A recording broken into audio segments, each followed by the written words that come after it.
Assalamualaikum warahmatullahi wabarakatuh.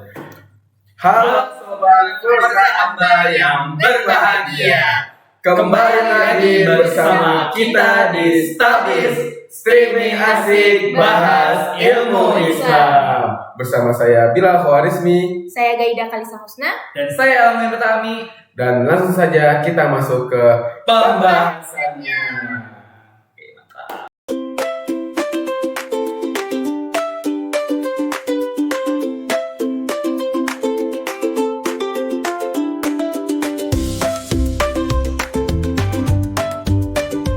Oke, Elang di sini dan langsung saja mari kita masuk ke dalam kasus yang akan kita angkat untuk menjelaskan wadiah.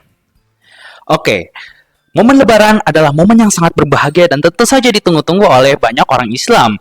Pada momen Lebaran kita sudah merayakan 30 hari berpuasa dan juga itu tentu saja membuat banyak orang Islam menjadi sangat bahagia. Terutama di Indonesia. Di Indonesia sendiri ketika momen Lebaran tiba, itu ada sebuah kebudayaan unik yang tidak dimiliki oleh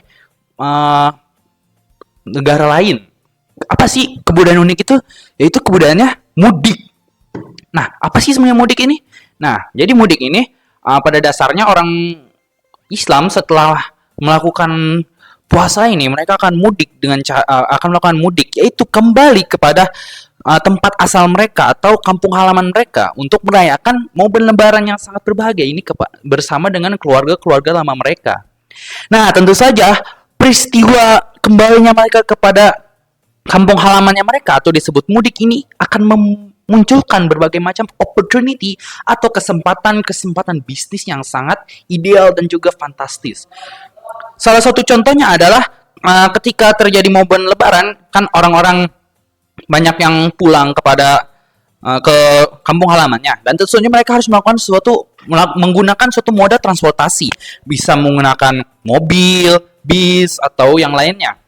Nah, tapi ada satu transportasi yang ternyata mendapatkan sebuah popularitas yang meningkat gitu pada belakangan ini, yaitu adalah PT KAI yang menyediakan moda transportasi berupa kereta. Nah, kereta ini tentu sangat efektif untuk digunakan sebagai transportasi mudik. Kita hanya tinggal duduk dan akan dibawa kereta yang notabene memiliki kecepatan yang tinggi. Nah, tentu saja ini menyebabkan banyak orang yang menggunakan kereta untuk pulang ke kampung halamannya masing-masing. Dan tentu saja ketika banyak orang yang melakukan mudik menggunakan kereta, ini akan membuat keuntungan dari PT KAI ini meningkat. Sehingga mereka mau membuka sebuah usaha lain selain transportasi, yaitu penitipan. Nah, penitipan ini tentu saja berguna bagi para pemudik, karena pemudik tentu saja tidak ingin membawa barang-barang yang berat dan tidak ingin membawa barang-barang yang terlalu banyak kepada kampung halaman mereka karena akan menyulitkan perjalanan mereka. Sehingga PT KAI menyediakan sebuah layanan penitipan barang untuk digunakan para pemudik menyimpan barang mereka selama mereka mudik. Nah, karena momen Lebaran ini terjadi peningkatan penggunaan transportasi kereta, maka tingkat penitipan barang di KAI juga meningkat pula, sehingga banyak orang yang menggunakan penitipan barang yang ada di stasiun KAI, yang tentu saja membawakan meningkatkan keuntungan mereka pula. Namun ternyata di KAI ini tidak hanya PT KAI yang menyediakan jasa penitipan barang, tapi ada juga jasa perseroan atau orang yang tidak terafiliasi dengan PT KAI menyediakan pula jasa penitipan barang ini karena mereka melihat opportunity atau kesempatan yang emas, yang bisa dibilang emas pada saat momen Lebaran ini. Nah, mari kita hubungkan kepada Islam, kepada syariat Islam. Kita tahu bahwa di dalam Islam itu ada yang namanya wadiah. Apa sih wadiah itu? Nah, kita lihat saja apa itu wadiah. Secara etimologi, wadiah adalah titipan murni ataupun amanah. Ya. Kemudian menurut istilah fikih, wadiah itu adalah barang yang diberikan atau ditempelkan kepada yang bukan pemiliknya atau dijaga oleh orang lain. Nah, ini tentu saja sesuai dengan apa yang dilakukan oleh PT KAI dan juga beberapa orang yang membuka jasa penitipan. Mereka bersedia untuk menyimpan barang-barang para pemudik di tempat mereka yang untuk dijaganya selama beberapa waktu sampai pemudik tersebut datang kembali. Secara tidak langsung, pemudik ini mengamanahkan barang milik mereka kepada penyedia jasa penitipan ini untuk dijaga selama mereka mudik. Nah, kemudian Wadiah sendiri ini ternyata memiliki dalilnya ya teman-teman, yaitu pada surat Al-Baqarah ayat 283 yang berbunyi Bismillahirrahmanirrahim. Fa inna mina ba'dukum ba'don fal yu'addilazi wayaddilazzi tumina amanatahu wal yattaqillaha rabbah wala taktumu syahada, yang artinya akan tetapi jika sebagian kamu mempercayai sebagian yang lain, hendaklah yang dipercayai itu menunaikan amanatnya atau utangnya, dan hendaklah dia bertakwa kepada Allah Subhanahu wa taala. Artinya ini sudah, kalau kita percaya kepada penyedia layanan, apabila kita percaya kepada penyedia layanan penitipan barang untuk menitipkan barang kita, itu menjadi amanah, dan amanah itu harus ditunaikan oleh mereka, si penyedia layanan tersebut. Nah, mungkin itu untuk pembahasan dari saya, dan selanjutnya akan dilanjutkan oleh rekan saya yaitu Gaida. Kepada Gaida dipersilahkan. Pembahasan selanjutnya yaitu mengenai syarat maupun rukun dari akad wadiah. Nah, di sini ada 4 rukun yang perlu kita ketahui. Di antaranya itu adalah muwaddi, yaitu orang yang menitipkan barang. Lalu wadi'i, yaitu orang yang dititipi barang atau yang diamanahkan. Lalu yang ketiga adalah wadi'ah, yaitu barang yang dititipkan. Lalu yang terakhir ialah sigot ataupun ijab dan kabul.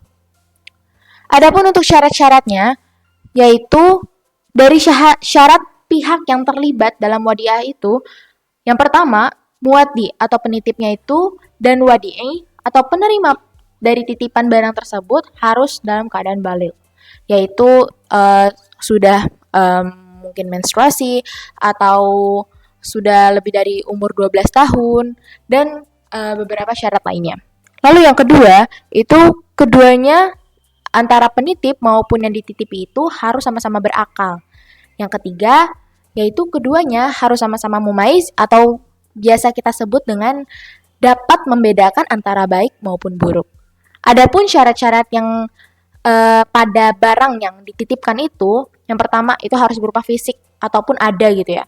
Lalu yang kedua itu harus mampu dipindah tangankan atau diserahkan secara nyata. Jadi kayak kita bisa megang terus kayak ini ya gitu, aku nitip ini gitu. Jadi bisa dipindah tangankan antara dari pihak satu ke pihak yang diamanahkan tersebut. Lalu apa sih yang menyebabkan hal tersebut tidak sah untuk dilakukan? Yang pertama, hewan yang mudah kabur. Misalnya kayak yang kecil-kecil atau mungkin yang emang lincah. Nah, mungkin itu sulit untuk dititipkan seperti itu. Lalu yang kedua, itu ikan di laut. Kurang memungkinkan lah kalau misalnya ikan di laut itu kan laut aja terlalu besar, terlalu luas. Gimana kita bisa menitipkan ikan itu di laut? Lalu yang ketiga, burung di udara, sama aja konteksnya kayak ikan di laut. Lalu yang keempat, barang yang tidak terjangkau atau tidak bisa dikendalikan. Mungkin mirip-mirip sama yang poin pertama. Baik, selanjutnya itu kita akan membahas tentang jenis-jenis dari wadiah itu sendiri. Terdapat 2 jenis wadiah berdasarkan jurnal yang telah kami telaah. Yang pertama itu adalah wadiah yad amanah, yaitu di mana penitip ini hanya menitipkan barangnya saja, jadi amanah saja. Jadi kalau misalnya barangnya hilang atau hal lainnya, itu dia tidak diminta pertanggungjawaban. Kalau misalnya wadiah yad domanah, itu penerima titipannya itu harus bertanggung jawab atas kehilangan ataupun kerusakan dari barang tersebut. Selanjutnya itu adalah perbedaan pendapat dari beberapa ulama, yaitu ada Syafi'iyah, Hanafi, dan Maliki. Untuk Syafi'iyah itu tidak boleh mengambil keuntungan ataupun bonus dari akad tersebut yang tidak disyaratkan di awal ya. Jadi digarisbawahi yang tidak disyaratkan di awal dari akad tersebut. Lalu yang untuk Imam Hanafi dan Maliki itu boleh menerima laba yang diberikan oleh orang yang dititipi tersebut dengan mungkin catatan itu adalah sesuai dengan akad yang di awal antara kedua belah pihak tersebut. Baik, selanjutnya akan dibahas atau dipaparkan oleh rekan kita juga, yaitu adalah Bilal Khawarizmi. Kepadanya dipersilahkan. Ya, untuk kesimpulannya, bahwasannya sistem yang ditawarkan oleh pihak KAI ini, yaitu penitipan di dalam KAI ketika mudik, itu memiliki kemiripan dengan wadiah, dengan serta pembagian wadiah, yaitu yad al-amanah. Kenapa mirip dengan yad al-amanah, tidak yad ad-domanah? Karena yad al-amanah ini bahwasannya barang yang dititipkan itu tidak boleh dimanfaatkan, namun harus dijaga secara amanah oleh orang yang dititipi. Sedangkan pada yad ad-domanah, itu barang boleh dimanfaatkan oleh yang dititipi. Nah, untuk perbedaannya dengan sistem wadiah ini bisa dilihat dari dua sudut pandang.